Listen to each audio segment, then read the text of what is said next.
शेतकरी मित्रांनो नमस्कार. शेतकरी बळीराजा यूट्यूब चॅनलमध्ये आपलं सहर्ष स्वागत आहे.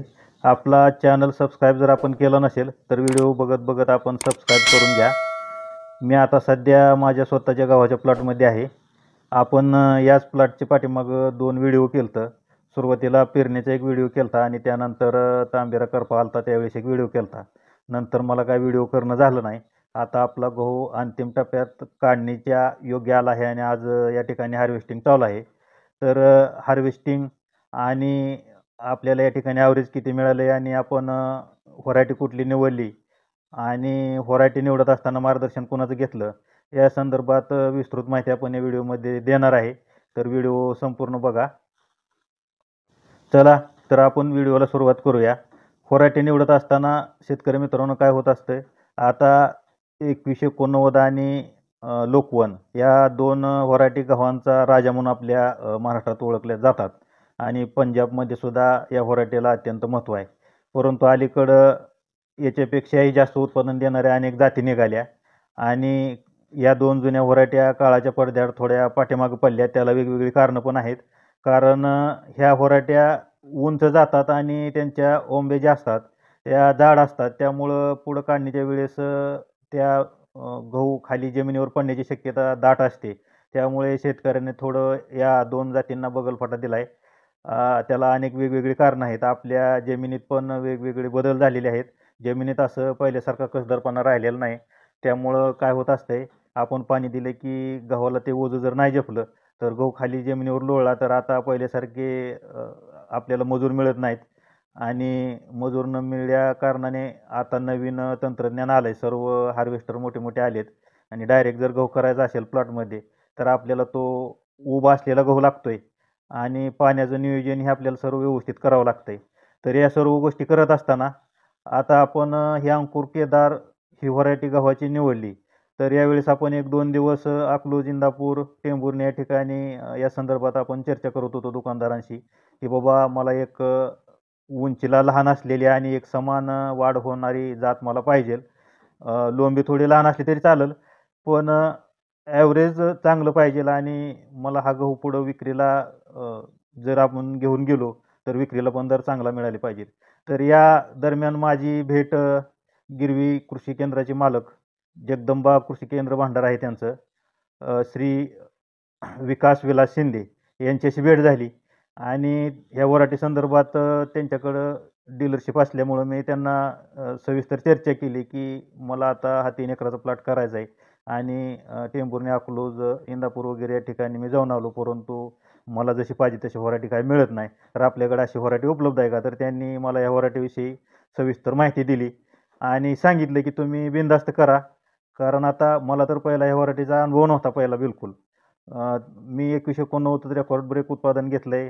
त्याचबरोबर अजितचं उत्पादन घेतलंय रेकॉर्ड ब्रेक लोकवन केलेलं आहे. त्याचं पण रेकॉर्ड ब्रेक उत्पादन घेतलंय आणि शेतीची आवड मनापासून असल्यामुळं आपल्याला चांगली शेती करायची सवय आहे. तर या सर्व गोष्टी विचारात घेऊन त्यांनी मला सांगितलं, की "काय नाही तुम्ही ही व्हरायटी घेऊन जावा आणि जर मी सांगतोय तसा गहू नाही आला किंवा तेवढं ॲव्हरेज तुम्हाला नाही मिळालं, तर माझं बियाण्याचे पैसे मला देऊ नका. मी तुमचं बियाण्याचे पैसे परत करीन." तर अशा गॅरंटीवर मी त्यांच्याकडून 3 एकराचा प्लॉट हा गव्हाचा केलता आणि त्यानंतर मला सुरुवातीला पेरणी व्यवस्थित केली आणि तांबेरानं आणि करप्यानं या प्लॉटला गाठलेलं आपण तणनाशक मारल्यानंतर. तर तो सविस्तर व्हिडिओ त्यावेळेस मी केलता. त्यावेळेस मला हे असं वाटत नव्हतं. शिंदे सरांनी सांगितलेलं, की याचं साधारण 18 ते 21 पर्यंत कंपनीचं ॲव्हरेज आहे. पण याच्यापेक्षा कमी तरी कमीत कमी निघणार नाही. तर मला आता या ठिकाणी हार्वेस्टिंग चालू असताना 3 एकरात मोठी 5 खोकी या ठिकाणी उत्पादन या ठिकाणी मिळालंय आणि ह्या उत्पादनाचं श्रेय सगळं जगदंबा कृषी भांडार यांना जातंय. कारण जर आपल्याला एखादं नवीन बियाणं आपल्याला शेतात जर पेरायचं असेल आणि मार्गदर्शन जर व्यवस्थित नाही मिळालं, कुठलं तरी बियाणं जर शेतकऱ्याच्या गळ्यात घातलं तर त्याचं उत्पादनावर आपल्या परिणाम होतो. तर तसं न करता त्यांनी ह्या व्हरायटीबद्दल अत्यंत खात्रीपूर्वक मला बियाणं दिल्यामुळं मला आज या ठिकाणी उच्चांकी उत्पादन घेता आलंय. जवळ-जवळ आता 18 ते 19 क्विंटलचं मला या ठिकाणी उत्पादन मिळालंय आणि गव्हाचा वाण पण एकदम जात, कलर, शायनिंग या सर्व गोष्टी मला या ठिकाणी मिळाल्यात. ज्यावेळेस माझा हा प्लॉट करपा आणि तांबेऱ्याने ग्रासलेला होता, त्यावेळेस मी त्या ठिकाणी त्याला योग्य अशी ट्रीटमेंट दिली होती आणि ट्रीटमेंट दिल्यानंतर गव्हानं चांगल्या पद्धतीनं ग्रोथ आली आणि प्लॉट पण चांगला आला आणि दरम्यानच्या काळात आता सध्या हार्वेस्टिंग चालू आहे. तुम्ही बघू शकता एक लेवल, एक समान वाढ आहे आणि काडीला पण जाड आहे आणि सर्वात महत्त्वाचं या गव्हात अंकुर केदारमध्ये जसं आपल्या प्लॉटमध्ये काही ठिकाणी काही व्हरायटीमध्ये असे उंच जाणारे गहू असतात, तर अर्थात भेसळच म्हणायचं. तर अशा पद्धतीचा एक पण मला गहू या प्लॉटमध्ये आढळलेला नाही. ही या गव्हाची अंकुर केदार या जातीची खासियत आहे. तर या सर्व गोष्टीचा मी विचार करून ही व्हरायटी निवडून शेतात पेरली आणि ज्यावेळी पेरताना जसं बियाणं होतं त्याच पद्धतीचा गहू मला या ठिकाणी झालेला आहे आणि या गव्हाची जाडी पण चांगली आहे, वजन चांगलं आहे.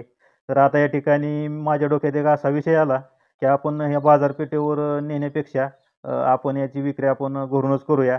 तर मी अगदी व्यवस्थित मोठ्या हार्वेस्टरनं केल्यानंतर 3-4 दिवस वाळत घातला गहू आणि नंतर छोट्या मशनीनं उपणून घेतला आणि पिशव्यात योग्यरीतीनं भरला आणि त्यानंतर घरीच काट्यावर वजन करून मी या ठिकाणी कस्टमरला गहू विकायचा निर्णय घेतला. तर जवळ-जवळ 2 दिवसातच माझा गहू संपूर्ण विक्रीसाठी गेला आणि त्याला दरही उच्चांकी मिळाला. जवळ-जवळ 3,000चा मला या ठिकाणी भाव मी लावलेला. तर 3,000ने गहू अगदी आनंदात लोकांनी माझ्याकडून नेला आहे आणि सर्वात महत्त्वाचा तुम्हाला प्लस पॉईंट हा सांगायचा आहे. 18 ते 19 क्विंटलच्या हिशोबानं जर आपण या ठिकाणी ॲव्हरेजचा विचार केला, तर जवळ-जवळ मला या ठिकाणी 55 ते 56 क्विंटल गहू 3 एकरात उत्पादन मिळालं आहे. प्रति क्विंटल ₹3,000 या दराप्रमाणे जर आपण हिशोब केला, तर 55 ते 56 क्विंटलचे पैसे जवळ-जवळ ₹2.25 लाख होत आहेत आणि मला या ठिकाणी 30 ते ₹35,000 सर्व खर्च आतापर्यंत आला आहे टोटल पोत्यात गहू टाकेपर्यंत. तर यातून जर खर्च वजा केला, तर जवळ-जवळ 1,40,000 ते 1,45,000 मला या ठिकाणी निव्वळ नफा झालेला आहे. कमी दिवसात जादा उत्पादन मिळवून आपण जर नफ्याची शेती केली, तर शेती निश्चित आपल्याला परवडणार. सर्व शेतकरी मित्रांनी एक निश्चित ध्येय धोरण ठेवून आपली शेती केली पाहिजे आणि आपल्याला शेती कशी परवडेल याचा विचार केला पाहिजे. कमीत कमी खर्चात जादा उत्पादन कसं मिळालं पाहिजे, या सर्व बाबींचा अभ्यास करून आपली शेती केली पाहिजे. आजच्या व्हिडिओत आपण इथंच थांबूया. धन्यवाद. नमस्कार.